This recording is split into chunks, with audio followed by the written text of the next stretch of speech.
podcast é apresentado pelo Tecnoblog. O WhatsApp tomou esse lugar mesmo de, ele é a mediação pela que as pessoas usam pra tudo, assim. E esse tamanho é um negócio muito impressionante, de fato, assim. Se não tiver aqui, se não passar por esse aplicativo, você meio que não existe.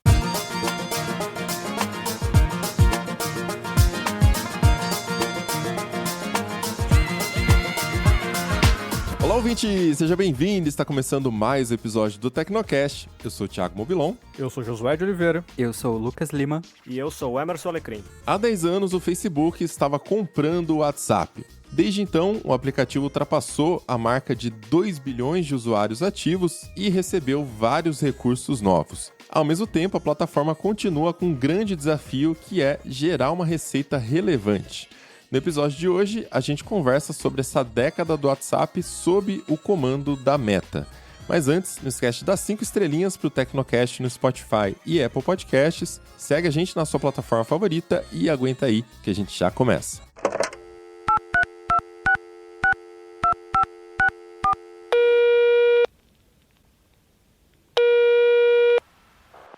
Caixa postal do Tecnocast. Você tem novas mensagens?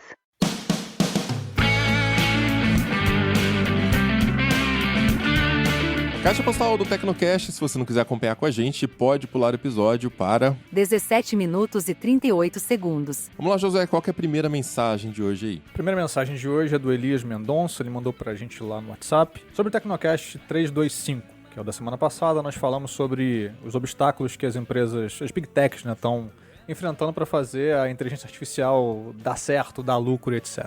Ele disse o seguinte: acho que permanece a lógica de primeiro conquistarmos todo o mercado e depois pensarmos em como monetizar. Porém, acho que esse pensamento não está muito alinhado com o cenário econômico atual, que quer lucro agora. Por isso a queda de valores nos papéis da OpenAI e de outras que investem em IA.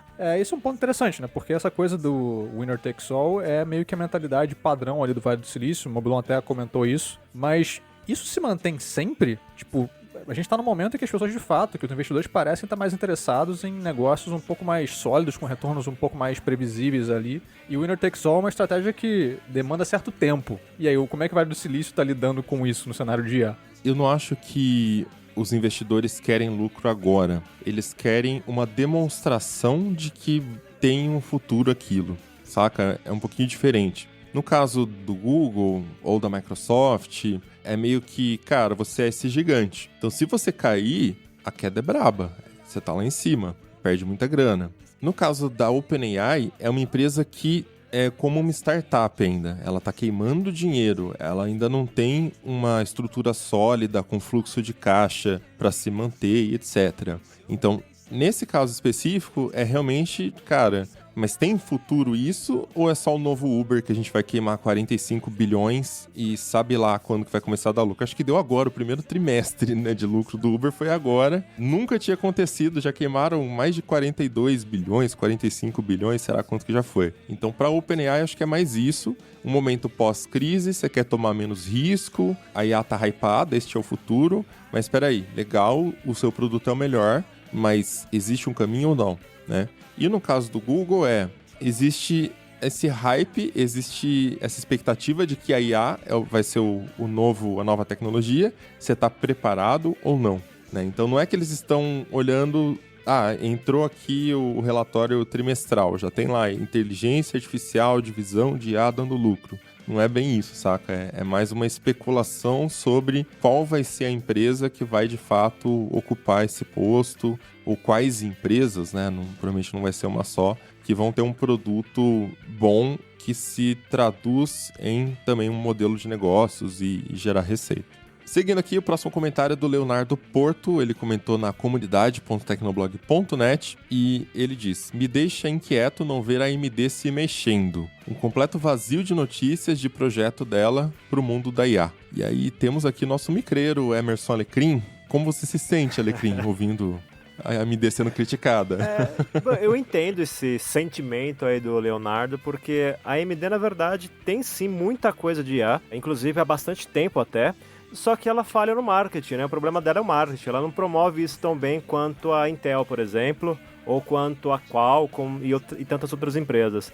Para a gente citar alguns exemplos recentes, na CES 2024, que foi no comecinho do ano, a AMD apresentou alguns chips da série Ryzen 8000 que tem uma tecnologia chamada Ryzen AI, né? Ou seja, Ryzen com a inteligência artificial integrada, que é basicamente recursos que aceleram funcionalidades baseadas em inteligência artificial.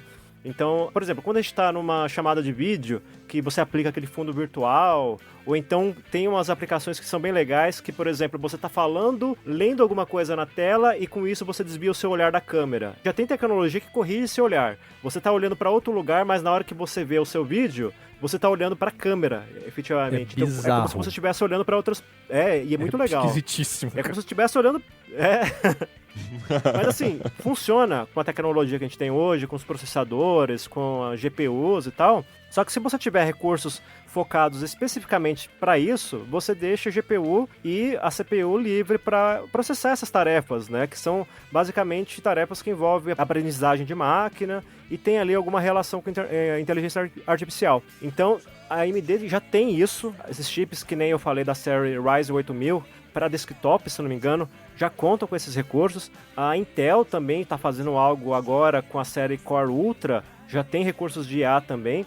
E quando eu falo recursos de IA, não é só no nível do software, já são funções integradas no hardware mesmo. E voltando a falar da AMD, para o segmento corporativo, ela também já tem soluções para você aplicar, por exemplo, um sistema de inteligência artificial generativa. Inteligência artificial generativa, a gente pensa logo no chat GPT, e são sistemas que funcionam na web, mas você pode ter implementações locais dessas tecnologias. E aí, para isso, é ideal que você tenha uma combinação de hardware e software que trabalhe com isso, e a AMD também já tem esses produtos, né, esses serviços. Só que eles não são muito comentados porque são coisas voltadas para o segmento corporativo ou para organizações que trabalham com pesquisa e desenvolvimento, e acaba sendo algo que fica meio que em segundo plano na mídia, né? Então, parece que a AMD está por fora, ali sempre na sombra da Intel, fazendo sempre algo depois que uma tecnologia já se popularizou no mercado, mas nesse caso isso não está acontecendo. Ela só está falando no marketing, ela devia ser mais proativa em divulgar essas coisas da mesma forma que a Intel vem fazendo, por exemplo. Mas o Leonardo pode ficar tranquilo, porque se ele for fã da AMD, a AMD tem feito muita coisa legal, sim. Pesquisa lá na internet, busca lá no Google Ryzen AI, né? Ryzen AI, você vai achar muita coisa legal a respeito disso. E vale lembrar que as ações da AMD também têm subido bastante por conta do hype da IA. Não subiram, claro, nem de longe o quanto subiu as ações da Nvidia, mas ela acaba surfando também um pouco nesse hype aí. Pode, de repente, não ter a melhor tecnologia, o melhor equipamento, mas ela tem a fatia de mercado dela também para ocupar. Seguindo aqui nos nossos comentários, a gente tem aqui 2 comentários interessantes, do Cristiano Ferreira e do André Gorgin lá no Telegram, e eles são a respeito do Tecnocast sobre TV Box pirata, que a gente fez algumas semanas atrás. E começando aqui pelo Cristiano, ele diz o seguinte: sobre as TV Box. Uma colega de trabalho me disse que ela tem um tipo de IPTV, mas direto na TV dela, num aplicativo. E adivinha quem ofereceu e instalou o app para ela? O próprio técnico da operadora de internet. O sistema já está tão avançado que nem depende mais das TV Boxes. E o esquema é tão bem armado que até alguns funcionários das operadoras estão envolvidos. É muito difícil a Anatel combater, aí cabe às produtoras mesmo implementar mecanismos que impeçam a cópia de seus conteúdos. Pois é, eu tinha esquecido, na TV da Samsung mesmo, quando eu comprei, ela tem um aplicativo de IP para você colocar o endereço, colocar uma coisa ali para ele fazer essa transmissão. É lógico que eu não testei a fundo, não fui atrás, né, de ver como é que você coloca uma lista ali de IPTV, mas é um ponto que a gente acabou não abordando, a gente focou mais na TV Box, que é o que está realmente em alta nesse momento. E o André Gorgin, respondendo a esse comentário do Cristiano, disse o seguinte, ó: você desbloqueou uma memória minha, de quando o técnico da NET foi na minha casa, deve fazer uns 10 anos, e ofereceu para liberar todos os canais por um valor fixo. Eu iria continuar assinando o plano básico, mas com tudo liberado. Eu não aceitei, até porque não assistia muito a TV. Então tinha um negócio paralelo aí que envolvia os funcionários que iam instalar a TV por assinatura, né, cara? O técnico, enfim, da empresa. Como, enfim, nos 2 casos parecia ser isso. Eu já tinha ouvido falar de algo parecido com isso que o Gorgin falou, mas eu não lembrava disso há muito tempo também, cara, né? Na época que a TV a cabo era mais popular, né? Era a maneira que as pessoas tinham pra ver séries e filmes, enfim, que não passavam na TV aberta. Eu acho que eu já tinha ouvido falar sobre isso, sim, tipo, desse jeitinho por fora que você podia combinar com alguém, algum amigo, pra ter mais canais por menos preço. Acho que eles implementaram bloqueios que hoje em dia você não consegue mais fazer isso. Mas antigamente, porque hoje em dia é pela central, né? A central acessa o seu, talvez, o endereço MAC ali, não sei qual que é o ID exatamente que eles pegam, mas controla de lá da central quais canais que você vai ter acesso ou não. Mas eu lembro, sim, também antigamente tinha bastante disso aqui. Sobre esse comentário do Cristiano de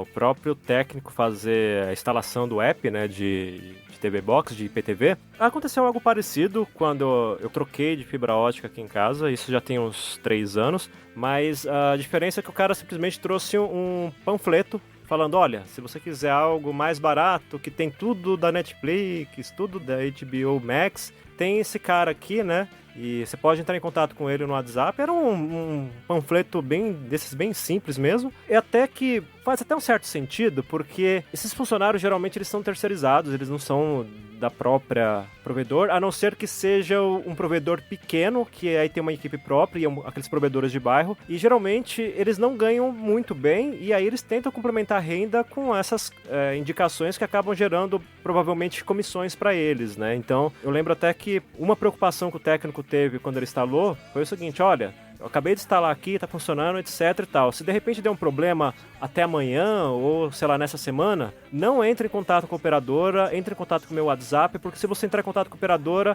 vai dar problema pra mim. Vai, tipo, sei lá, cair a bonificação, alguma coisa assim. Eu não sei exatamente o que. Eu acho que tem essa relação também com essa questão deles oferecerem serviços por fora, sejam eles legais ou não. O cara tá ali correndo pra ganhar o dinheiro dele e acaba aceitando fazer esse tipo de coisa, mesmo sabendo que é ilegal, provavelmente ele sabe que é ilegal, na expectativa de que ele tem esse dinheiro a mais, mas eu lembro que ele foi até cuidadoso, que ele falou, olha, se você quiser entre em contato com essa pessoa aqui e tal, mas não comenta nada lá com a operadora, né, porque na época, não sei se ainda tem isso, a operadora fazia assim, na hora que terminava a instalação do serviço, a central da operadora te ligava para saber se estava tudo ok, né? Aí você falava com alguém da própria operadora mesmo. Eu não sei se hoje ainda funciona assim, mas na época era. Então tinha aquele cuidado para de repente a gente não falar isso, né? O cara ofereceu aqui um serviço de PTV, TV Box, etc, e poderia sujar a imagem dele, né? Então eu acho que isso acontece muito mais em bairros, operadoras que são de bairro ou cidades do interior, né? E seguindo aqui o último comentário é do Leonardo, ele mandou no WhatsApp, no nosso grupo,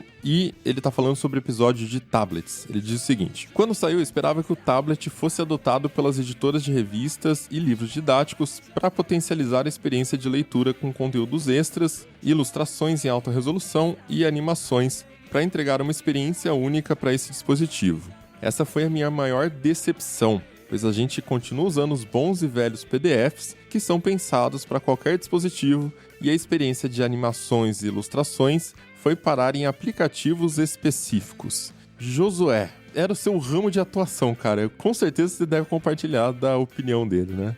Cara, sim. Acho que havia essa expectativa de fato de que as experiências de educação com o digital, envolvendo livros digitais, fossem realmente se tornar algo muito mais interativo, algo que trouxesse recursos novos, enfim, que o digital pudesse realmente potencializar a experiência de aprendizado ao realmente permitir ali que você pudesse explorar outros formatos e conteúdos que não fossem estáticos, né? Só que isso bateu em algumas barreiras, assim. A primeira é custo. Fazer produtos digitais didáticos com essas características que ele citou é mais caro. Pensando aqui em editoras, eu era uma das poucas pessoas, que na minha época pelo menos eu conhecia ali, tinha um grupo pequeno de pessoas que trabalhavam com publicação digital, com edição de livros digitais, etc., produção. Então você já tinha um mercado que está muito voltado para o impresso, onde você tem uma mão de obra menor para a galera de digital, e aí à medida que você vai colocando mais coisa, tipo interatividade, novos formatos, aí você vai tendo menos e menos gente para trabalhar.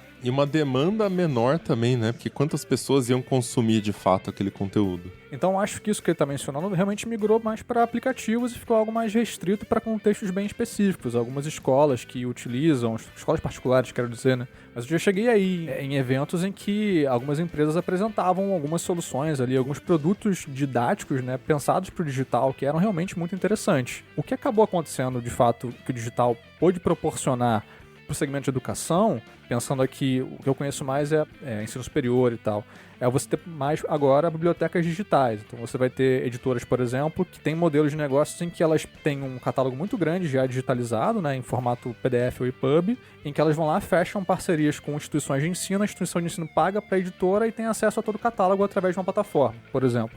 É um modelo de negócio interessante, você não depende só de venda direta na Amazon, por exemplo, e aí, de fato, você tem uma coisa legal que é, aqueles alunos vão ter acesso a todo um catálogo, a hora que eles quiserem, quando quiserem, é só baixar o aplicativo e usar. Então, nesse sentido, o digital, né, e, enfim, aí pensando em tablet, né, nesse contexto, pode servir bem ao universo da educação, não tanto nessa revolução que a gente esperava de conteúdos mais interativos, etc., mas no acesso, que no fim das contas é onde o digital realmente torna tudo melhor para todos os campos.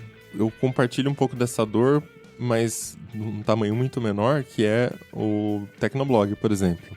O layout tem o que a gente chama de responsivo. Você pode ir movimentando a lateral do navegador no desktop, por exemplo, que ele vai se adaptando à largura e o conteúdo se move e se encaixa. Mas tem os responsivos que você prevê, por exemplo, 3 tamanhos de tela, desktop, tablet e mobile, e aí ele só vai de um para o outro, ele pula. E tem os responsivos que ele vai ajustando aos poucos, às vezes alguns elementos ajustam, outros não, né?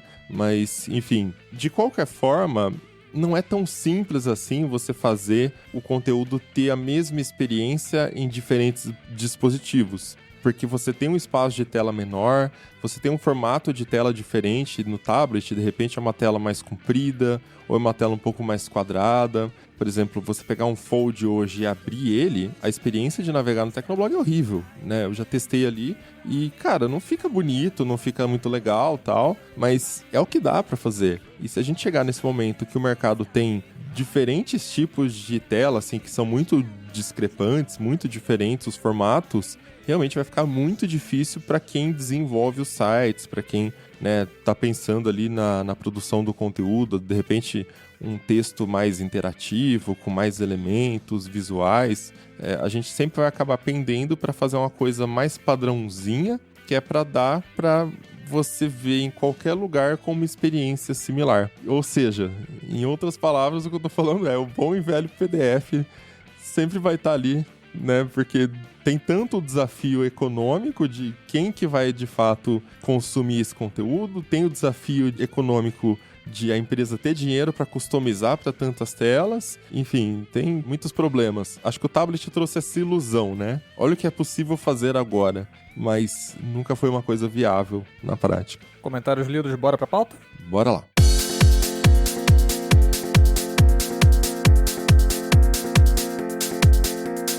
Em fevereiro de 2014, o Facebook, maior rede social do planeta, comprou um aplicativo de mensagens instantâneas chamado WhatsApp. O valor desembolsado foi de 19 bilhões de dólares e foi a maior compra que o Facebook já fez até hoje, não só até 2014. E só para a gente ter uma ideia, o Instagram foi comprado em 2012, 2 anos antes, por apenas, entre aspas, 1 bilhão de dólares aí. Em 2014, o WhatsApp já tinha cerca de 450 milhões de usuários mensais e no momento da aquisição, Zuckerberg disse que o mensageiro era o caminho que a empresa precisava para conectar 1 bilhão de pessoas. E eles conseguiram bem mais do que isso. Em junho de 2023, o app já marcava 2,78 bilhões de usuários, só que mesmo com esses números, o WhatsApp ainda é um produto bem diferente ali dentro da família de aplicativos da Meta, principalmente quando a gente está falando do modelo de negócios dele, né, Josué? Se a gente pensa na família de aplicativos da Meta, né, hoje Meta, a gente tem o Facebook, a rede social, a gente tem o Instagram e a gente tem o WhatsApp, sobretudo ali. Os dois primeiros, Facebook e Instagram, têm um modelo muito claro que é a venda de anúncios, é o que realmente traz grana para a empresa-mãe. Só que diferente do Facebook e do Instagram, o WhatsApp não é exatamente um lugar onde você consegue enfiar anúncio à torta e à direito.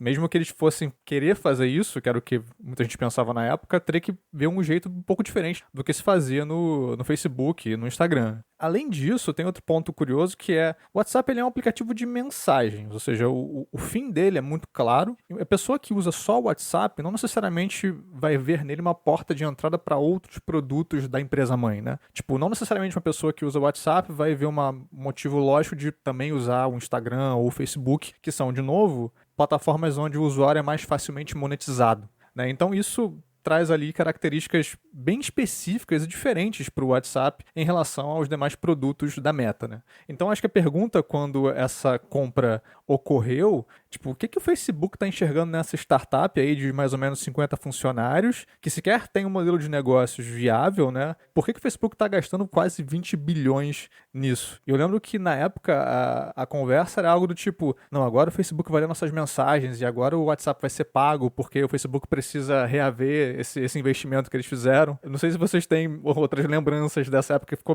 todo mundo meio preocupado com o que ia acontecer com o WhatsApp. Agora vem o WhatsApp 2, né? Que não chegou até hoje.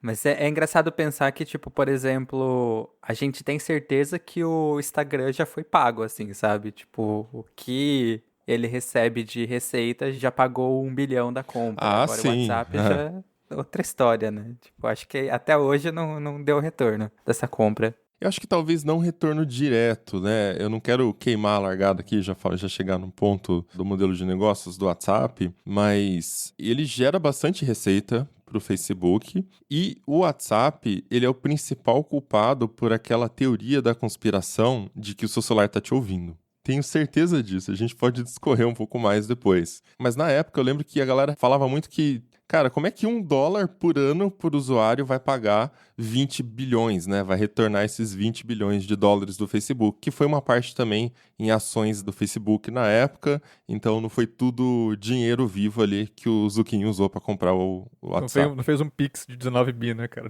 Nunca é assim.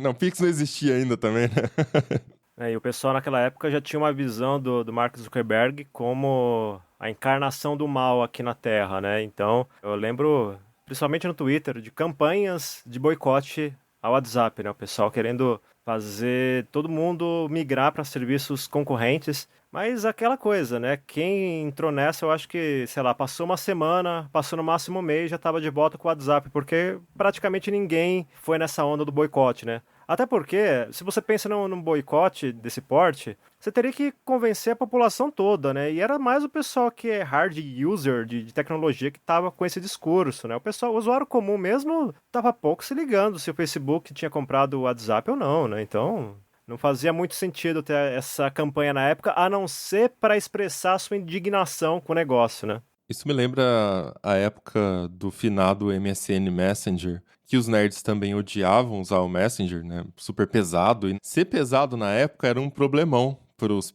PC users brasileiros, porque você tinha 128 MB, 256 MB de memória RAM. E aí o pessoal fazia campanha em fóruns, fórum Guia do Hardware, não lembro quais outros fóruns que eu participava, fórum PCs, finado, né? Pra gente, vamos então se reunir pra migrar a galera pra um outro comunicador. E aí o pessoal meio que escolheu no tópico ali qual que seria o comunicador novo. E acho que era o Yahoo Messenger que a galera tinha escolhido, porque ele tinha os recursos que o MSN tinha de ligação por vídeo. Na época isso era raro, era uma coisa que você tinha no Skype apenas, ou no MSN Messenger, e para quem lembra, a ligação por vídeo no Messenger ficava só naquele quadradinho do lado da tela, né? Não era que nem hoje que você coloca na tela inteira e tal. Então era uma coisa bem, bem tosqueira, assim. Mas óbvio que não faz o menor sentido, mas foi ali que eu aprendi que por mais que você movimente 500 pessoas em um tópico, porque aquele tópico estava realmente muito movimentado, você não vai fazer o usuário padrão trocar de comunicador, né? É bem mais difícil do que isso. E até porque há limitações técnicas importantes, né? Você falou dessa limitação de hardware que existia com relação ao MSN, mas o WhatsApp também tinha esse problema. Quer dizer, ele não tinha esse problema, ele tinha solução, porque o WhatsApp sempre foi pensado para ser um software, bom, pelo menos naquela época, né? Ele foi pensado para ser um software que rodasse até em smartphones com hardware modesto. Essa é uma das razões pelas quais ele conseguiu pegar tanto quem usa um iPhone quanto quem usa um Android de entrada. Então ele tinha essa flexibilidade. E aí você imagina, você tenta convencer outra pessoa a instalar um aplicativo diferente no celular, às vezes a pessoa não tinha nem espaço para isso. Então, o celular dela podia rodar um Telegram ou qualquer outro mensageiro, mas de repente não tinha espaço. E ainda teria outras questões, como por exemplo o tempo de aprendizagem, né? A gente sabe que, de modo geral, mensageiros são softwares fáceis de se manipular, mas se você pensar numa pessoa que é leiga com tecnologia, qualquer esforço adicional de aprendizagem pode custar para ela a utilização ou não desse aplicativo. Então, era um movimento assim que não tinha chance nenhuma de sucesso. E se a gente olha para os números do WhatsApp até esse momento, o número de usuários já vinha crescendo, tipo, muito rapidamente nos anos anteriores, assim. Então, tipo, foi algo que o Facebook bateu o olho e percebeu um potencial muito claro ali e se mexeu rápido no modus operandi. Acho que aqui nesse momento já estava um pouco claro que é, tipo, vou comprar e vou transformar isso em meu. E, enfim, depois teve outro modus operandi do Facebook que é copiar funções que a gente vai comentar em algum outro momento. Mas eu lembro bastante dessa época, sobretudo dessa preocupação que o Alecrim citou, né? Porque o Zuckerberg já era bem mal visto ali, né? Já tinha ali um movimento de não gostar do Facebook, não gostar tanto da empresa quanto da rede social em si, do aplicativo. Mas eu fiquei me perguntando, tipo, tá, mas já tem o Messenger, né? Tipo, por que o WhatsApp também? E, bom, acho que o número de usuários e o que eles estavam observando ali do crescimento da empresa ajuda a explicar isso, né? Acho que isso sempre ficou claro. Tipo, não, é estratégico. Comprar isso aqui foi inteligente. Não necessariamente ficou claro como que aquilo ia virar dinheiro na mão do Zuckerberg, que é o que, enfim, o Facebook sempre soube fazer. Pegar um produto, pensar ali uma estratégia para você monetizar aquilo e ficar muito rico. Isso pro WhatsApp não estava claro na época e se mantém ainda um pouco nebuloso até hoje. Mas tem outro ponto que tem até um texto no Tecnoblog escrito pelo senhor Thiago Moblon, 10 anos atrás, sobre o uso de WhatsApp para mineração de dados, né, cara? Tipo, era isso que parecia ser mais ou menos a ideia do Facebook, né? Sim, então, naquela época eu tinha acabado de ler um livro que hoje está bastante popular, que é O Poder do Hábito, se eu não estou enganado. Um livro de capa amarela, do Charles Duhigg, uma coisa assim, Duhigg, não lembro.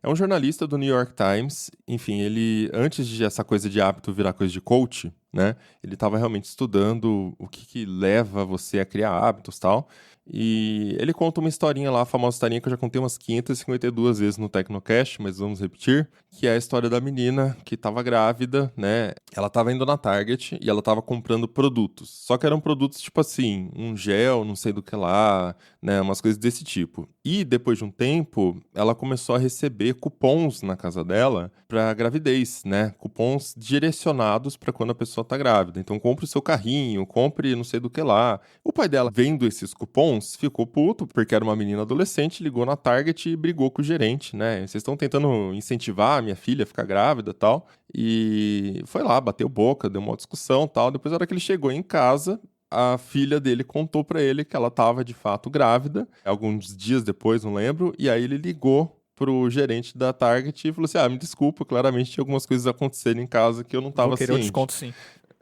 Vou querer desconto, inclusive, né? Inclusive, o que você pode fazer pra mim? Melhora aquele cupom, né? Mas, enfim, aí ele conta toda a história, como a Target tinha passado alguns anos contratando matemáticos.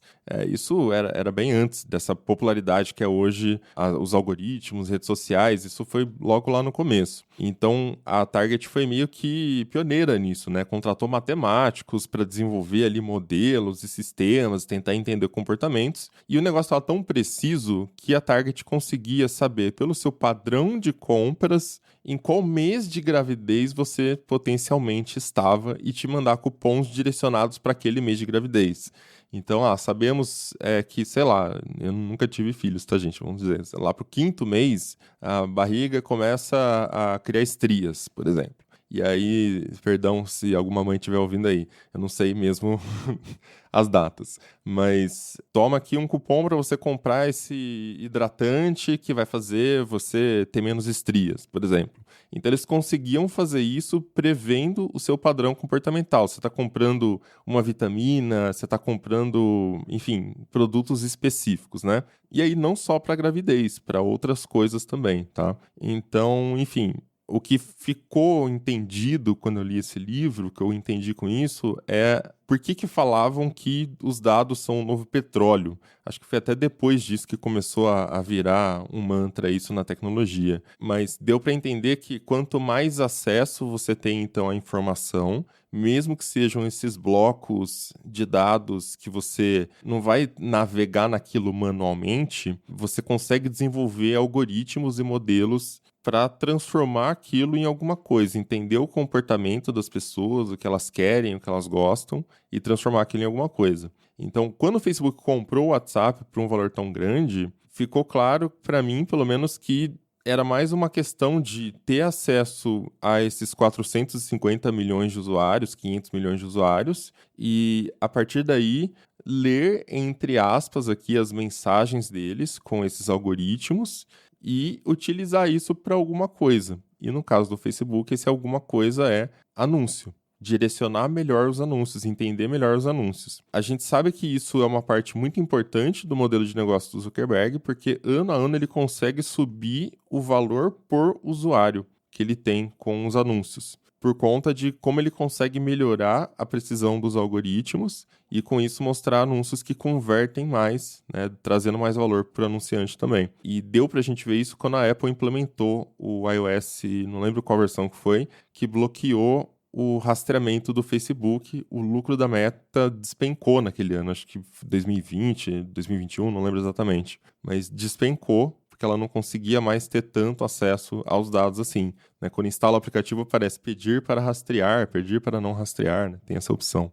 Demorou para o Facebook voltar a crescer após isso, né? Foi um momento meio tenso para a empresa nessa parte de negócio do core business da empresa mesmo. E aí vem aquela lenda, as pessoas têm aquele medo que o seu celular está ouvindo o que você está falando e utilizando isso para te apresentar anúncios. Só que a gente não percebe como as nossas informações estão em vários aplicativos e as empresas têm acesso a isso. Então, sem falar onde você está trafegando, com quem você está interagindo ali, né, trocando mensagens. Mas, enfim, eu queria contar um caso inusitado, que foi semana passada, a minha namorada me mandou uma mensagem e ela falou assim, eu vou sair agora do trabalho e vou lá na clínica lá fazer depilação. E eu falei, beleza, tá, então a gente se vê tal hora. Tá bom, beleza. Eu entrei na mesma hora, assim, eu fechei o WhatsApp, não deu 5, 10 minutos, eu abri o Instagram e tava lá uma propaganda de depilação pra mim, cara. Aproveita, cara. Foi bizarro, sabe? E assim, ela falou a palavra depilação, né? Ela falou a depilação, laser e tal, e eu ainda fiz uma brincadeira, você vai depilar, não sei do que lá, né? Então eu soltei a palavra depilação. Então acho que por eu ter falado, ele pode ter associado a mim. E não só a ela, porque ela também falou, saca? E aí, a hora que eu entrei no Instagram, já tava lá uma propaganda foi muito rápido, saca? Uma propaganda de depilação. Enfim, então, prestar um pouquinho atenção nas conversas que a gente tem, nos grupos que a gente participa, que com certeza o Facebook tá usando isso aí pra direcionar melhor os anúncios. Ou não, né? Nem tanto nesse caso. Direcionar melhor os anúncios.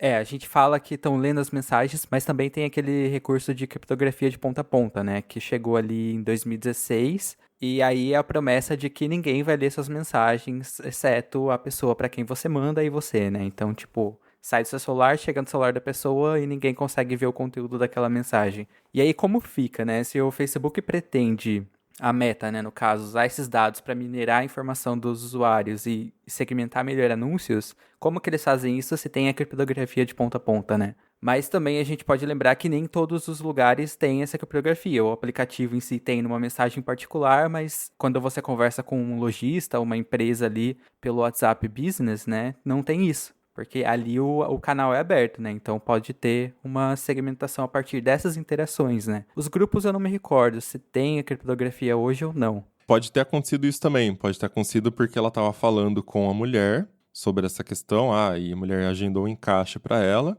e depois veio falar comigo para avisar que ela estava indo lá. Então, supondo que o Facebook não leu o que a gente está conversando, se isso for realmente verdadeiro, pode ser que pela interação com a empresa e depois a conexão dela estar falando comigo, ele associa uma coisa com a outra, sabe? Mas é realmente... Vai formando ali as redes neurais, né? Exatamente, exatamente. E vai conectando os conectando pontos e cheguei no Mobilon. as entidades. Entidade Mobilon, recomendação, depilação. Erro. Era pra ele que ela tava agendando, era isso. Outro ponto curioso do WhatsApp nessa época era aquela conversa sobre o $1 anual, né?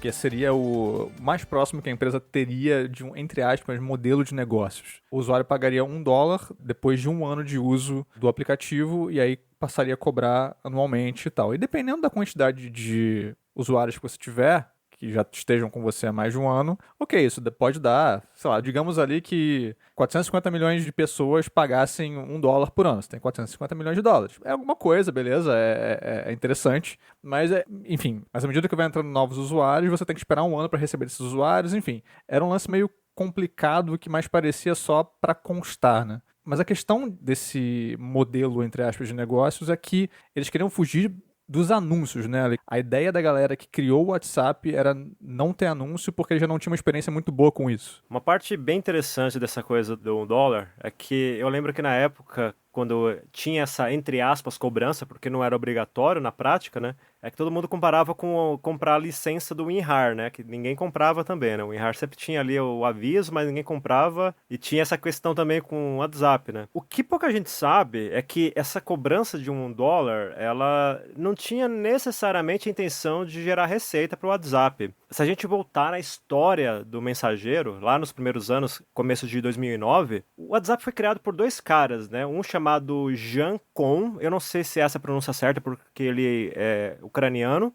e depois ele chamou outro cara, que é o Brian Acton. E os dois se conheceram quando eles trabalhavam no Yahoo, ali por volta de 2007. E nessa época, 2007, já estava muito em alta esse modelo de negócios que a gente tem até hoje aqui na internet, que é de anúncios, né? Você entra no site, tem anúncios, você entra numa rede social, tem anúncios, e assim vai. E os dois não gostavam muito disso. Diz, inclusive, que eles saíram do Yahoo por volta justamente do ano de 2007, porque eles não estavam muito satisfeitos com essa ideia, né, de tudo ser baseado em anúncios. O WhatsApp ele surgiu ali por volta de 2009, e naquela época o iPhone já era um, digamos, fenômeno do mercado, né, porque era um dispositivo revolucionário, não tinha teclado, era uma tela inteira que ocupava a parte frontal e tal. Então era uma coisa que estava pegando. E o Jancom, ele tinha um iPhone, só que ele ficava incomodado com o fato de, por exemplo, ele ia pra academia e tava lá fazendo os exercícios, e depois que ele terminava tudo, que ele pegava o celular, ele via que tinha perdido um monte de mensagens, porque de ligações, né? Naquela época o pessoal ainda ligava, né?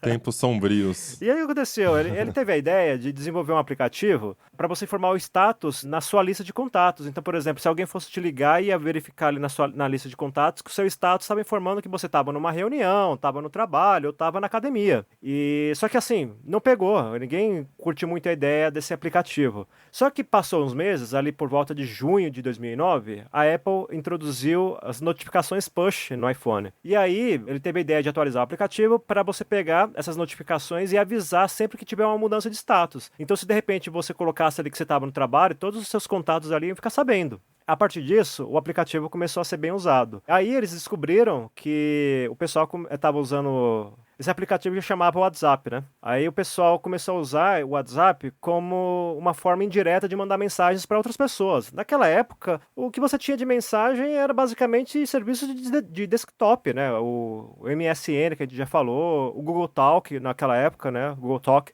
já era bastante famoso e inclusive eu usava bastante. Ele era o mais sóbrio na época, o pessoal usava para trabalhar, porque era mais, Exato. né, tinha mais a ver do que o MSN, aquela coisa Ele integrava vibrante, ao Gmail, muitas cores. né? Então você entrava no Gmail e já tava lá a Sim, caixinha. Mas assim, o histórico armazenado. histórico. Só que assim, era um serviço de desktop, basicamente, né? O que você tinha para celular era SMS, que no Brasil era caro pra caramba, ou então você tinha serviços que nem aquele BBM do BlackBerry, que só funcionava na época com aparelhos BlackBerry, né? Então, praticamente não tinha nada de celular, né? Só 3 pessoas usavam, né? Então não tinha como você se comunicar. Bom, aí o WhatsApp foi atualizado mais uma vez para incorporar esse negócio de mensagem, só que assim, tinha essa preocupação com anúncios, eles não queriam anúncios. porque para eles era um modelo de negócios muito agressivo, muito invasivo, enfim, todas aquelas questões que envolvem privacidade que a gente já discutiu, inclusive esse exemplo aí que o Mobilon deu da mulher lá que podia estar grávida ou não, né? Só que eles tinham um problema. Se por um lado eles estavam preocupados em fazer o negócio crescer muito em número de usuários, por outros, eles tinham algumas despesas com o servidor, né? O WhatsApp é interessante porque ele, desde o princípio, ele foi pensado para não ter armazenamento de mensagens. Isso era uma vantagem enorme em termos de recursos de infraestrutura, porque você não precisava ter um data center para armazenar aquilo, né? Então, sempre teve aquela lógica de você pega a mensagem numa ponta e entrega na outra. No máximo, você vai armazenar ela temporariamente para fazer esse envio, mas ela não fica nos servidores da empresa. Então, isso poupava recursos, só que ainda assim eles tinham despesas com infraestrutura. Então, precisava entrar dinheiro de alguma forma. E naquela época, eles usavam dinheiro de investidores, basicamente. E aí entra a história do $1. O $1, tá, podia ser uma ideia ali para você gerar pelo menos uma receita para diminuir os gastos. Só que, na verdade, ele foi implementado com a intenção adicional de evitar que aquele crescimento fosse muito acelerado pelo seguinte fato: se você coloca que esse aplicativo ele tem uma cobrança de $1, na hora que você cadastra ele lá nas lojas de aplicativos, a App Store da vida, ou Google Play, ele deixa de aparecer como gratuito e aparece como um software pago. Nisso alguém já olha lá e fala, opa, peraí, esse software aqui é pago, e dá uma segurada. Até depois a pessoa descobrir que ela não precisaria de fato pagar para usar aquele software, demorava um tempo. Então era meio que um controle de crescimento, sabe? É um anti-marketing. Exato. E eu achei isso muito... O contrário do que todo mundo quer hoje em dia. Pois é. Você quer viralizar, você quer que seu servidor caia, dane-se, né? Vamos ganhar usuário. E essa era a coisa que era curiosa, porque ao mesmo tempo eles estavam engajados em crescer o número de usuários. A gente tem que espalhar o nosso serviço por mundo inteiro, todo mundo tem que usar. Por outro lado, tinha essa questão que se fosse um crescimento muito rápido, ia ter gargalo nos servidores e poderia dar um pico que ia deixar o WhatsApp fora do ar. E aí ia quebrar toda a confiança que o serviço poderia conquistar, e acabou conquistando. Então foi meio que uma jogada para eles conseguirem dar uma freada no crescimento. Crescer, mas de uma maneira pisando no freio um pouquinho, né? Solta um pouquinho o freio, depois acelera, depois solta um pouquinho, e assim foi. Até que chegou 2016 e já sobre o guarda-chuva do Facebook, e aí pararam com essa cobrança, né? Até porque eu acho que só, sei lá, nos Estados Unidos, talvez na Europa alguém pagava, né? Vocês conhecem alguém que já pagou? Eu paguei, cara. Eu paguei WhatsApp? lá em Caramba. WhatsApp. Nossa! Eu paguei $1. Foi em 2014, eu acho, 14 ou 13. Eu lembro que eu tava no Senac, tava fazendo lá meu curso de técnico em informática. E aí o pessoal tava conversando, e aí a gente conversou sobre o WhatsApp, aí eu peguei e baixei e criei a conta ali na sala de aula. Eu lembro disso. E eu lembro que não tinha uma cobrança inicial no Android, né? Era $1 no iOS, e o Android você usava por um ano e depois de um ano você pagaria $1, né? Na época eu lembro de achar uma injustiça, assim, eu ter que pagar $1 e o Android Se ser de você graça, tem iPhone, entendeu? você tem dinheiro, então pague o aluguel. Essa é a lógica. Os aplicativos são mais caros, por aí vai. Mas eles te cobraram como? Foi uma cobrança automática? Não, era uma cobrança única, tipo... Mas quando você paga uma vez cadastrou, só. como é que foi? Sim, quando eu cadastrei, aí já foi essa cobrança única. Era 99 centavos de dólar na época, né? A App Store nem cobrava em real nessa época. Mas foi isso, aí eu lembro de ter pagado, baixado o aplicativo e aí a vida mudou pra sempre, né? Que... O Lucas também foi uma das pessoas que compraram uma licença do WinRAR também, né? Uma das 3 pessoas, né, Lucas? Bom, eu comprei uma licença do Windows Vista já, então quem sou eu pra julgar, né? Quem compra do WinRAR. Mas eles tiveram uma sacada muito legal também de colocar o ícone do aplicativo verdinho. Eu lembro que isso me chamou a atenção na época, porque ele tinha um ar de este é o novo SMS. Ele não tinha um ar de, tipo, ele é um Google Talk, ele é um MSN Messenger, sabe? Eu tava habituado já com comunicadores. Mas o WhatsApp, pra mim, eu não lembro se foi o jeito que me apresentaram, que até foi o Rafa, que escreveu no TB, que falou dele, se eu não tô enganado. O WhatsApp, ele tinha essa coisa de ser o novo SMS. Eu não sei explicar, era uma coisa meio... como que funciona o novo SMS? É tipo mensagem, só que manda pela internet, né? Eu fiquei com isso na cabeça. É como se fosse um SMS pela internet. Na época eu não parei pra pensar que, tipo, mas... E o Google Talk? O que é, né? E o MSN? Não é a mesma coisa, né? E o Twitter não é pra ser o SMS pela internet? O Twitter era pra ser o status do MSN, o microblog. Era pra ser aquele status que a galera usava pra colocar, né? Tipo, como tá se sentindo. Mas, enfim, aí viralizou muito e eu acho que essa questão da cor do ícone ser parecido com o ícone de SMS do iPhone mesmo, da época, também ajudou bastante eles a viralizar com essa ideia de que é a mesma coisa que aquilo, só que você não vai gastar torpedo SMS, você não vai gastar franquia, né? Você vai tudo pela internet. Vocês lembram de ter usado o Viber antes do WhatsApp? Nossa, eu lembro do Viber, cara. Nossa. O Viber eu usei antes ainda. Eu lembro que eu tava aí no Senai, fazendo outra coisa. E aí lá tinha um menino que tinha um Galaxy S2. E na época eu, assim, tava por fora. Eu lembro que tinha um que tinha um iPhone 4, acho que da época. E tinha outro menino que tinha o Galaxy S2. E pra mim, na minha cabeça, o S2 era sempre o coração. Não era linha 1, linha 2, linha S3, e era um coração. Eu ligava isso. E aí ele tinha o Viber. Eu não lembro se era por convite ou não o Viber na época, mas aí eu usei o Viber antes de usar o WhatsApp. E aí pra mim já tava mais natural a coisa ali quando eu instalei o WhatsApp 2 anos, 1 ano depois. Curioso, cara. Eu testei o Viber depois de testar o WhatsApp e não gostar muito. Eu lembro que o Viber chegou a tentar umas coisas diferentes já naquela época, tipo, já tinha grupos e alguns sites criaram grupos ali dentro, tipo, o Omelete tinha um grupo, ou então um canal, enfim, não lembro qual é a terminologia que eles usavam, mas era algo parecido com o que a gente tem de grupo do WhatsApp e canal do Telegram, sabe? Ou canal do WhatsApp que a gente também tem agora. Então eles criaram algumas dessas coisas antes, acho que da maioria dos demais concorrentes irem nessa direção, assim.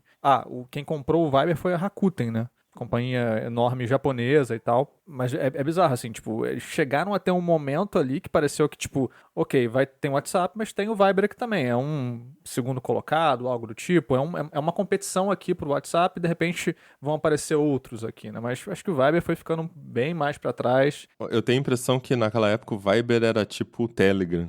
Saca? Era aquele lugar que as pessoas tinham uma paixão por aquele aplicativo, mas eu nunca entendi essa necessidade de ter um Viber. A partir do momento que eu já tinha os outros aplicativos e que todo mundo estava nos outros aplicativos. Inclusive, me recordo que nesses anos de 2010, 2011, quando a gente estava falando de Galaxy S1, S2, o primeiro Note sendo lançado, o iPhone estava no 4, 5, 4S, né? Eu ainda me comunicava com o meu grupo de amigos em uma lista de e-mail. Uma thread que a gente colocava o e-mail de todo mundo e passava o dia trocando e-mails. Tipo, batendo papo. Sabe, e-mail com uma palavra, a gente mandava. Era bate-papo. Só que por e-mail, com todo mundo. E eu vejo isso às vezes porque, sei lá, eu tô fuçando os arquivos do meu Gmail, pesquisando alguma coisa e tal, e aparece lá, thread não sei do que lá, thread não sei do que lá. E eu vejo, tipo, nossa, cara, que diferente que era o comportamento digital, né, nessa época. A gente batendo papo por e-mail enquanto a galera tava trabalhando também. É porque nessa implementação que o Gmail teve de threads, incentivava esse tipo de comportamento, porque era uma novidade na época. Quer dizer, não exatamente uma novidade, mas era algo que até então não era comum nos e-mails, né? O e-mail era aquela coisa, você mandou uma mensagem, respondia, era um outro e-mail que chegava separado. Aí chegava a thread, encavalava tudo e você tinha esse comportamento. Até porque a gente tinha o e-mail, às vezes, como a ferramenta mais viável para você usar em múltiplos dispositivos. Às vezes não era tão fácil você acessar por exemplo, se você estava usando um mensageiro, seja o Viber ou o WhatsApp, e de repente você estava no trabalho e você não podia pegar seu celular, não tinha aquela coisa tão disseminada que nem era hoje. Mas você estava com o computador aberto, então você conseguia acessar o e-mail pelo desktop e você tinha as threads que encavalavam as conversas, então criava essa coisa de continuidade e dava para fazer isso. Se eu procurar meu histórico aqui do Gmail, eu também vou achar várias conversas que eram assim. Um e-mail com uma palavra só de resposta. Mas o Lucas estava falando uma coisa que é o Brasil pós-WhatsApp, né? Que você mencionou, tudo mudou depois do WhatsApp, né? E aí eu acho que isso nos leva a como o uso muito disseminado do WhatsApp meio que como foi moldando o nosso uso de internet, talvez, o nosso uso de mensageiros e como, enfim, o uso do WhatsApp se tornou uma parada tão comum e tão óbvia para todo mundo, né? O Brasil é um dos maiores mercados do WhatsApp, né? Tipo, acho que na nossa frente só a Índia. Então, por aqui virou um negócio que todo mundo tem, é inacreditável a quantidade, a penetração do WhatsApp na população brasileira. E aí, se a gente olha ao longo desses 10 anos, né, o Facebook foi incrementando ali, o aplicativo foi colocando novas funcionalidades, tipo chamado de voz 2015, depois chamado em vídeo 2016, teve a criptografia de ponta a ponta, que o Lucas já tinha mencionado, backup do chat no Google Drive a partir de 2018, enfim, compartilhamento de mídia em alta qualidade em 2021, enfim. Todas essas melhorias, eles acabavam enfatizando ali a funcionalidade principal do WhatsApp, que é conectar pessoas, aquilo que o Zuckerberg queria, conectar bilhões de pessoas, e é dando aos usuários mais motivos para ficarem no WhatsApp, então ficava meio que retroalimentado, né? E aí eu fico pensando, todos esses recursos e a maneira como a gente se relacionava com eles, quais hábitos isso foi fomentando. Eu, por exemplo, criei o hábito, tipo, eu não sei vocês, mas eu não ligo mais normalmente para as pessoas, eu ligo pelo WhatsApp. Tipo, pra mim é o mais normal de ligar eu quero falar com alguém. Uma chamada pelo WhatsApp. Eu não ligo mais pra ninguém, saca? A não ser, sei lá, um órgão público que preciso cancelar algum serviço e tal, mas pras pessoas... Telefone fixo. Eu faço o contrário. Se eu vejo que a chamada iniciou pelo WhatsApp, eu desligo e ligo pelo não. normal. Porque na minha cabeça... Quantos anos você tem? Na minha cabeça... Na minha cabeça a internet vai falhar e a ligação vai ser ruim, entendeu? Aí... É um estereótipo ali muito antigo, então... Aqui em casa, é assim, não tem nenhuma operadora que funciona bem aqui em casa. Nenhuma. Inclusive, eu estou muito feliz que minha operadora, ela tem o recurso de voice Wi-Fi, esqueci o nome do negócio. Mas chamada chega pelo Wi-Fi, né? SMS acho que não ainda. Mas, enfim... Só por isso que eu consigo receber chamadas. Mas o meu iPhone eu já configurei também para bloquear qualquer ligação de número que não esteja na minha lista. O que me livra de 90% das ligações que são inúteis, mas também me livra de 10% de ligações que seriam legítimas, eu deveria atender. Mas pelo 90% acho que vale a pena, né? Muita ligação de assessoria, sei lá, tentando emplacar pauta. E ele bloqueia também o WhatsApp, as ligações. Então, mesmo se a pessoa tenta me ligar pelo WhatsApp, o número é desconhecido, ele vai bloquear da mesma forma. Mas, cara, ligação é extremamente raro eu fazer ligação e eu faço pelo WhatsApp também. A qualidade é melhor do que a ligação por rede convencional, a qualidade do áudio é melhor. Claro que depende da sua conexão, né? Mas o segundo motivo é esse, aqui em casa não tenho sinal de celular, nem teria como. Bom, eu tento evitar ligações de todas as formas, seja a ligação normal, seja a ligação por WhatsApp. Mas assim, se qualquer demanda que eu tiver, eu puder resolver pelo WhatsApp, por mensagem mesmo, eu prefiro. Por exemplo, eu quando... Recentemente eu tive que contratar uma advogada. Eu conversei tudo por WhatsApp, cara, mandei mensagem, aí se precisava de alguma coisa mais extensa, aí eu recorria a mensagem de áudio, mas no máximo isso, né? Ligação pra mim sempre, independentemente do meio, hoje é o último recurso. Eu gosto de falar em ligações com amigos quando é algo muito... Eu tô empolgado com alguma coisa, sabe? Eu sei que se eu contar por texto ali ou por áudio, eu vou querer refazer o áudio, aí a empolgação vai embora.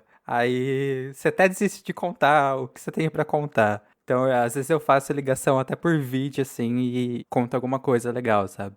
Com amigos? Com amigos.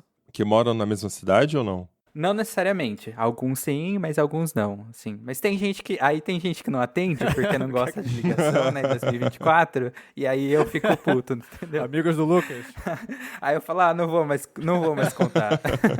Não, cara, mas isso da ligação pelo WhatsApp, áudio, que tem, enfim, toda uma série de dinâmicas boas e ruins do áudio. Um comportamento que eu acho que ficou muito disseminado que, assim, é difícil desfazer, que é criar grupo pra tudo. Tudo que você quer marcar tem um grupo, tipo, qualquer coisa, faz um grupo no Zap, e isso me irrita bastante, eu não gosto, mas cara, são comportamentos que são fruto da disseminação do WhatsApp entre a população, cara. Então, tipo, a gente passou a se relacionar, acho que diferentemente com as pessoas, sei lá, se comunicar de maneira diferente, a marcar eventos de maneira diferente, enfim, por causa do WhatsApp. Eu já contei essa história no outro episódio, mas, tipo, eu criei o WhatsApp obrigado, porque as pessoas não estavam mais me chamando pras coisas porque se esqueciam de me mandar SMS ou de me ligar. E há 10 anos atrás a gente se ligava ainda, né, com mais frequência. Então, tipo...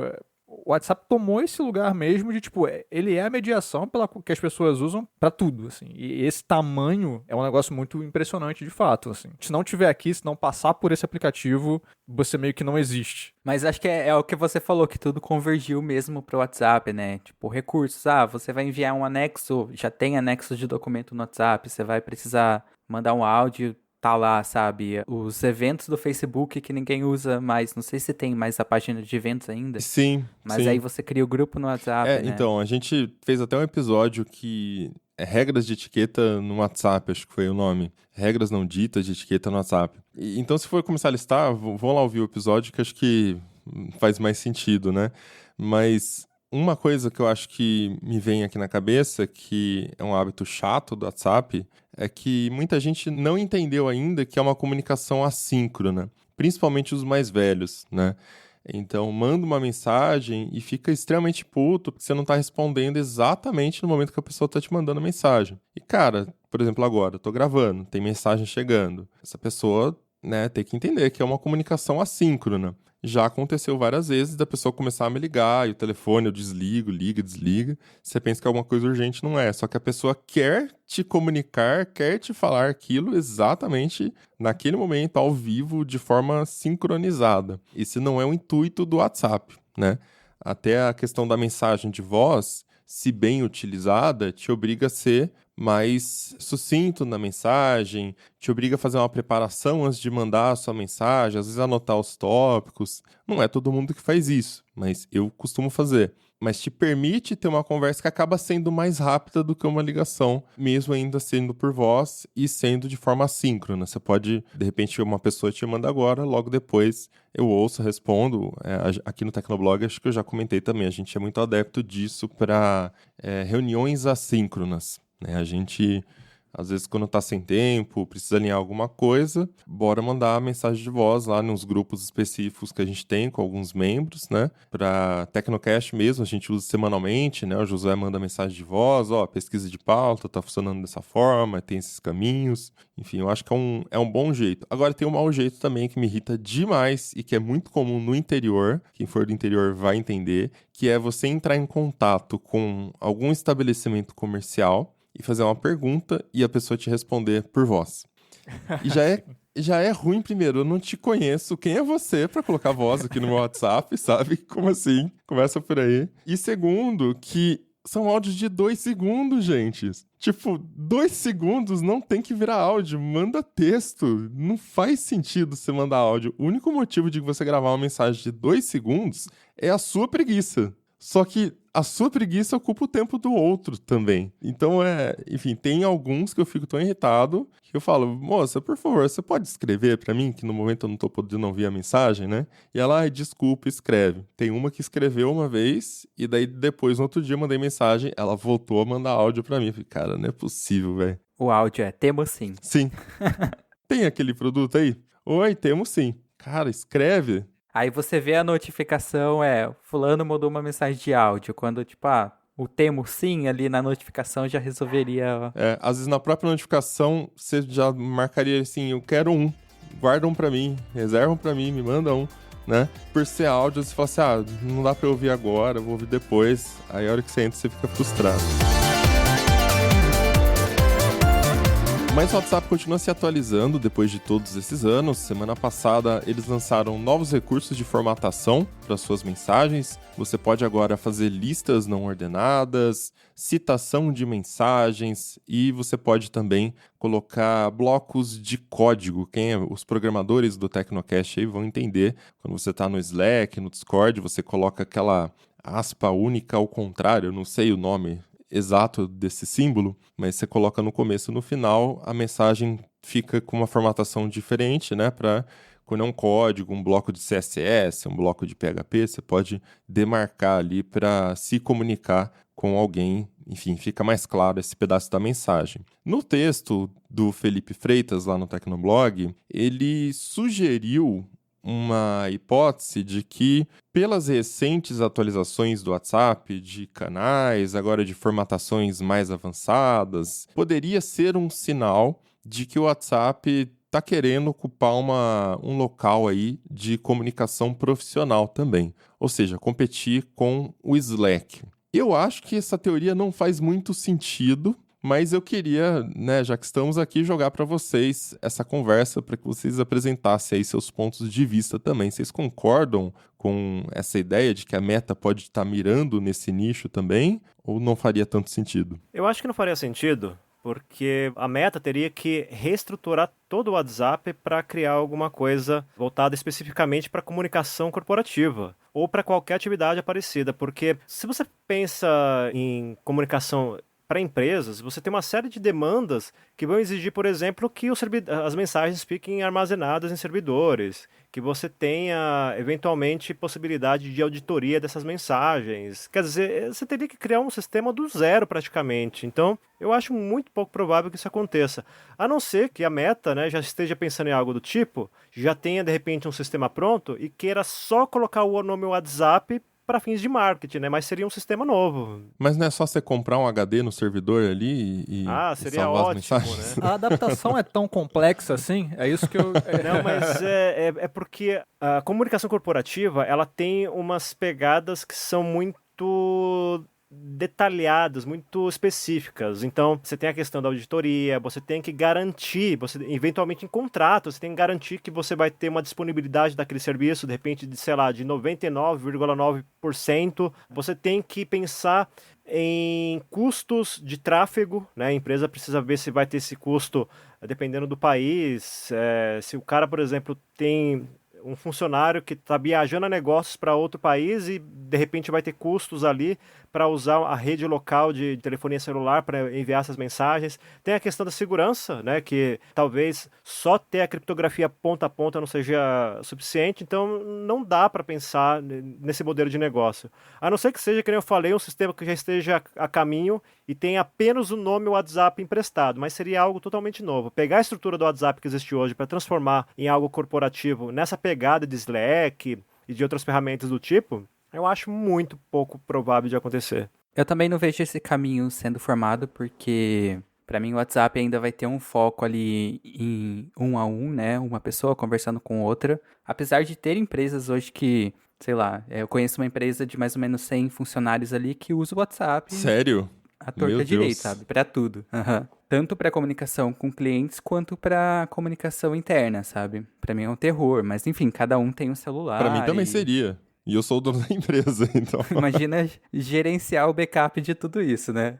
E eu acho que outro sinal forte de que o WhatsApp não vai para esse caminho é a ferramenta Workplace da Meta, né? Que é ali semelhante ao que sei lá, seria o Microsoft Teams. E ali você tem o Workplace Chat, que funciona mais ou menos como Slack, né? Então, acho que a Meta não investiria em outra plataforma para comunicação corporativa. Eu não sei, cara. Eu não daria certeza de que eles estão pensando nisso, mas ao mesmo tempo as funcionalidades poderiam ser utilizadas para isso. Então, tem a questão dos grupos, tem a questão de você ter chamadas dentro dos grupos, as opções de formatação também ajudam nesse sentido para comunicação e tal, mas já é o WhatsApp, as pessoas já usam todos os dias, as pessoas já têm familiaridade com a ferramenta. Eu não sei, me parece que se eles fossem nessa direção, seria mais uma frente possível de receita, justamente porque o WhatsApp já tem um alcance muito grande. Obviamente que a questão técnica que o Alecrim já mencionou precisaria ser revista de alguma maneira. Mas enfim, mesmo que fosse apenas para usar o nome WhatsApp e colocar um pouco da estrutura que as pessoas já conhecem, que se pareça com o WhatsApp que elas já usam, não sei, eu acho que para algumas empresas, a gente já viu um exemplo que o Lucas falou de uma empresa com 100 pessoas que se organiza pelo WhatsApp. Para mim é um pesadelo também, não tô dizendo que eu acharia uma ideia boa, mas sei lá, eu acho que alguém deve ter pensado nisso, cara. Pelo menos, por exemplo, para um Discord. O Discord a gente usa para trabalho, mas o Discord não é necessariamente só para isso, né? Muita gente usa para várias outras coisas. Então, por exemplo, para algo parecido com o Discord, poderia ser feito. Talvez uma ferramenta um pouco mais robusta, tipo Slack e Teams, aí pode usar o Workplace, né? Mas enfim, eu acho que tem recursos o suficiente para você começar a pensar em aplicações mais voltadas para grupos e times de alguma maneira. Não necessariamente de modo profissional, mas ferramentas mais coletivas de colaboração. E aí, de repente, isso poderia ser empacotado com outro nome, WhatsApp for alguma coisa, sei lá, e alguma cobrança seria feita. Eu fico pensando nisso também, porque, cara, o WhatsApp, apesar de ter o WhatsApp for Business e tem empresas que pagam ali para usar a API e tal, e é a principal receita do WhatsApp, se você pega ali essa receita dentro da Meta, ainda é uma coisa ínfima, é muito pequena. Então, eles devem estar pensando em alguma maneira ou outras maneiras de monetizar a plataforma. E, sei lá, essa me ocorreu como uma possibilidade, velho. Eu falei que eu não concordava com a ideia de que faça sentido, né? E eu acho que os argumentos que eu dei para o Josué na preparação da pauta, meio que vocês também deram aqui, o Lucas alguns e o Alecrim outros, né? Todo mundo contra mim.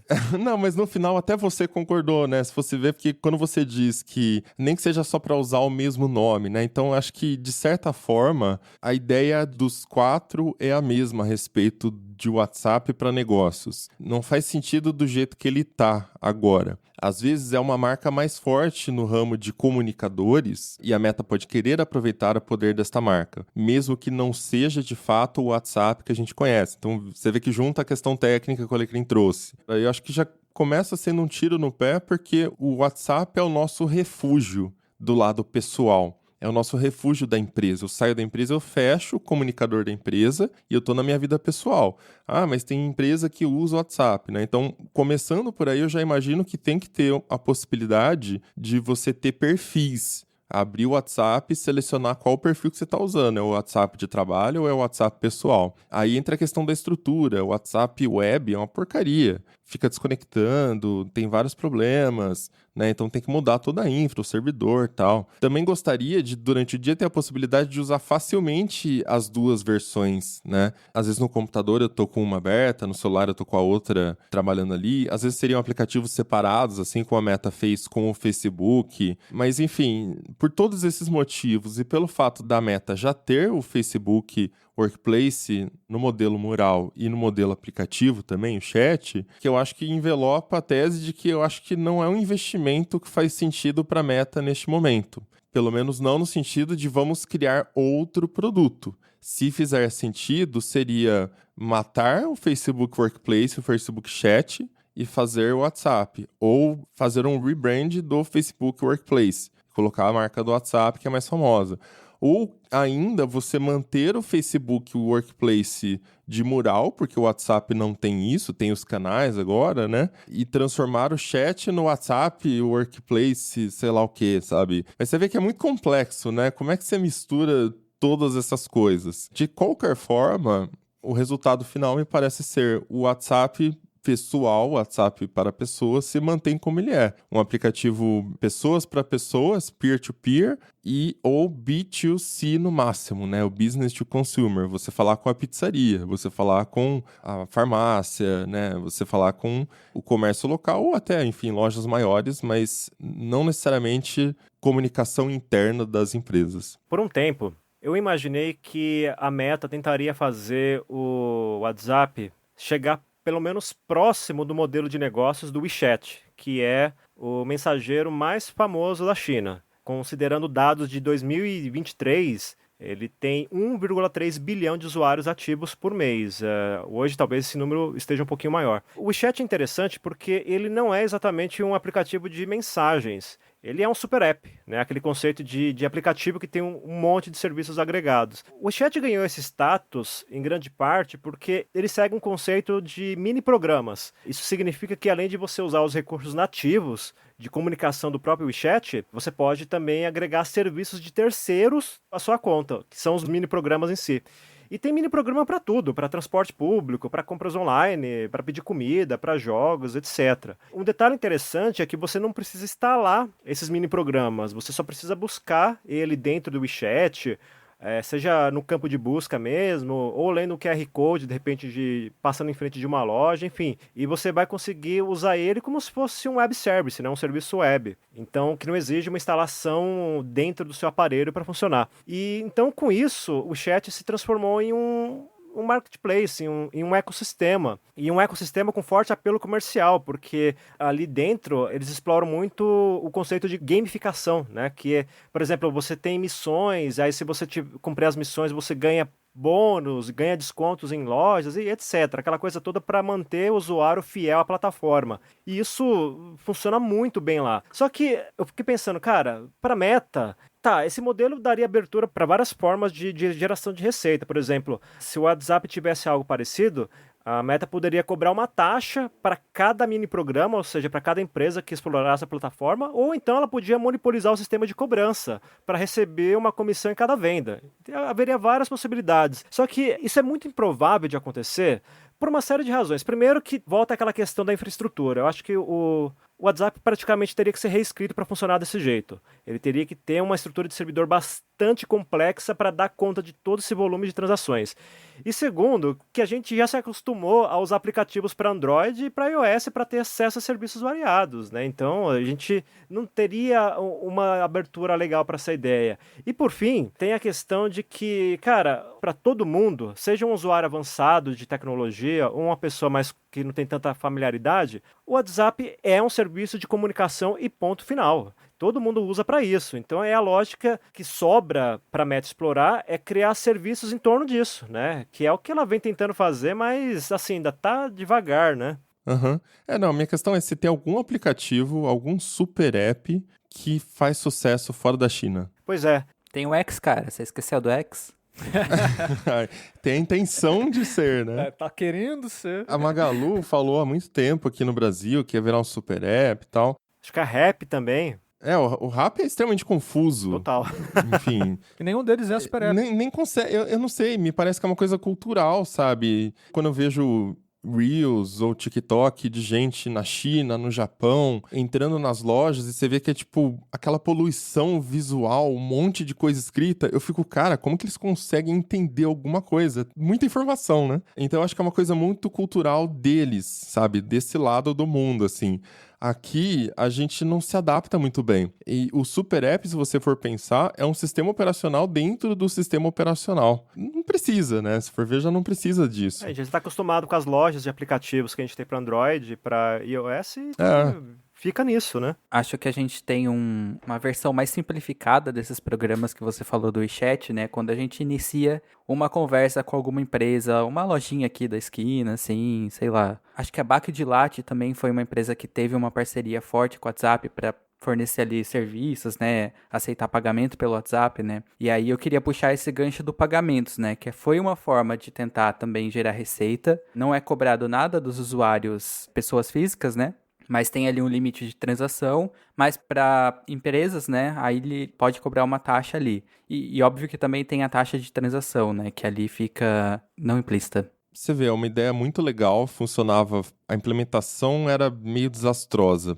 O funcionamento na prática ali, a hora que você já estava fazendo a transferência, era fácil, era muito legal, mas para configurar era muito não intuitivo. Você cadastrar um cartão de débito, talvez hoje com o Open Banking seria mais fácil, mas ainda assim as pessoas teriam que desenvolver essa confiança de dar a autorização para o WhatsApp gerenciar a sua conta do banco. Poucas pessoas fariam isso, né? O WhatsApp, de novo, culturalmente é o meu comunicador, não tem que ver minha conta do banco, mas foi uma tentativa da Meta de virar meio que um iFood também. Você já está comprando na pizzaria, tem toda essa comunicação, já paga pelo WhatsApp, ela recebe uma parte da comissão dela e a empresa que se vira depois para fazer a entrega. E aqui no Brasil também a gente teve outro, não sei, não vou dizer empecilho, mas uma barreira para não decolar esse WhatsApp Pay, que foi o Pix, né? Na época que começou a borbulhar ali essa coisa do WhatsApp Pay, o Banco Central foi lá e falou, não pode lançar isso aqui, porque logo vai ter Pix, né? Então, segurou isso. Depois que lançou o Pix, aí sim lançou o WhatsApp Pay, só que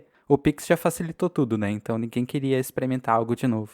No carnaval, eu moro em São Paulo e aí viajei para o Paraná, minha família é de lá, eu fui de ônibus, eu resolvi comprar passagem pelo WhatsApp porque a empresa de ônibus estava trocando o sistema web dela de venda de passagens, não estava aparecendo o destino que eu ia. Então eu entrei no WhatsApp para ver se aparecia e apareceu, né? É um chatbot. Então ele pergunta lá qual que é a sua origem, depois qual que é o seu destino e aí você vai preenchendo as informações até aparecer ali a função de compra. Só que a função de compra, seria o momento de pagar, foi um pouco frustrante porque ele gera um link que vai abrir no navegador de internet e ali no navegador de internet tem um campo ali para você colocar seu cartão de crédito. Aí depois ele processa o pagamento e volta, aí ele envia a passagem pelo WhatsApp. Quer dizer, funcionou, mas assim não 100% dentro da plataforma.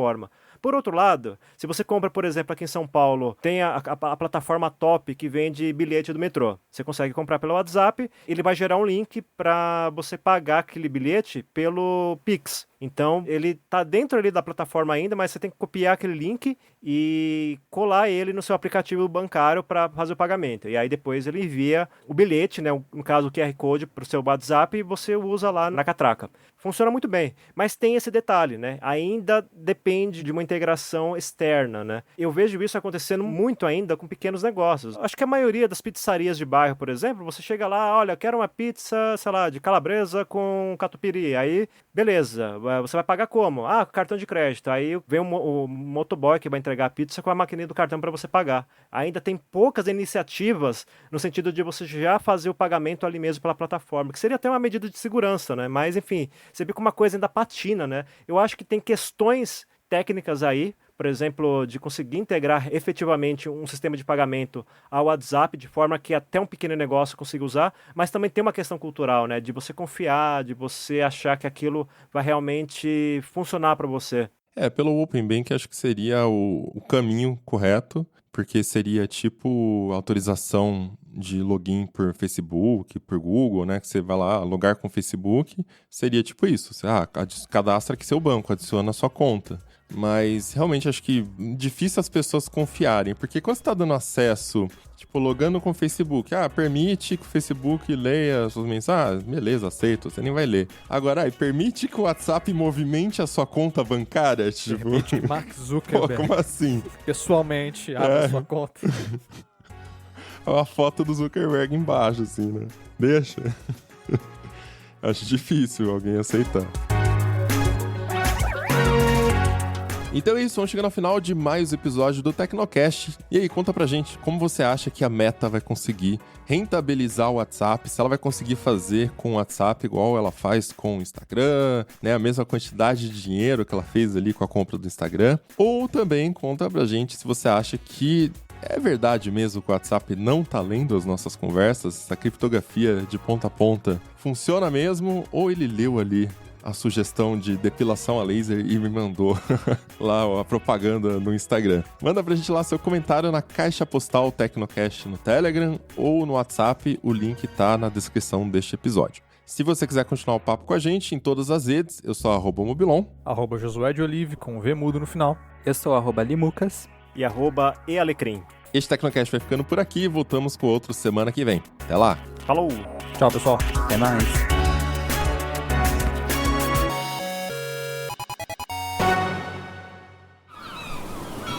Este podcast foi editado pela Maremoto.